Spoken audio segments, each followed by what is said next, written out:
राजधानी रायपुर से सटे ग्राम सोंड्रा में एक किसान परिवार ने फॉर्च्यून मेटल्स लिमिटेड के प्रबंधन पर पैतृक जमीन पर कब्जा करने का आरोप लगाया है। पीड़ित किसानों का कहना है कि पिछले 12 सालों से कंपनी उनकी जमीन पर कब्जा कर व्यावसायिक उपयोग कर रही है, लेकिन आज तक उन्हें न तो जमीन वापस मिली और न ही मुआवजा। ऐसे में वे किराए के मकान में रहने को मजबूर है।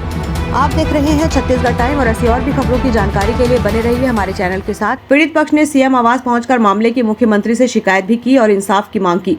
जानकारी के मुताबिक कुलेश्वर निषाद, लीलेश्वर निषाद और जागेश्वर निषाद ग्राम सोंड्रा, जिला रायपुर के मूल निवासी हैं। उनके अनुसार उनकी पुश्तैनी भूमि ग्राम सोंड्रा में स्थित है, जिसका खसरा नंबर 178/8 और 179/9 है, जो कि कुल रकबा 0.194 हेक्टेयर है, जो विधिवत राजस्व रिकॉर्ड में उनके नाम पर दर्ज है। पीड़ितों का आरोप है कि फॉर्च्यून मेटल्स लिमिटेड ने बिना किसी वैधानिक प्रक्रिया के उनकी जमीन पर कब्जा कर लिया है। न तो अधिग्रहण की कोई सूचना दी गई और न ही किसी प्रकार का मुआवजा प्रदान किया गया। इसके बावजूद कंपनी पिछले 1 दशक से अधिक समय से जमीन का व्यावसायिक उपयोग कर भारी मुनाफा कमा रही है। पीड़ित परिवार का कहना है कि जमीन छीनने के बाद वे अपने ही गांव में बेघर हो गए हैं। मजबूरी में उन्हें किराए के मकान में रहना पड़ रहा है, जिससे उनका आर्थिक और सामाजिक जीवन पूरी तरह से प्रभावित हो गया है। पीड़ित पक्ष ने बताया कि उन्होंने इस मामले को लेकर राजस्व विभाग, स्थानीय प्रशासन और अन्य संबंधित अधिकारियों के समक्ष कई बार लिखित और मौखिक शिकायतें की। शिकायतों के प्रमाण भी उनके पास मौजूद है, लेकिन आज तक कोई ठोस कार्रवाई नहीं की गई। लंबे समय से चले आ रहे इस विवाद के कारण परिवार को मानसिक, सामाजिक और आर्थिक प्रताड़ना झेलनी पड़ रही है। किसानों ने फॉर्च्यून मेटल्स लिमिटेड पर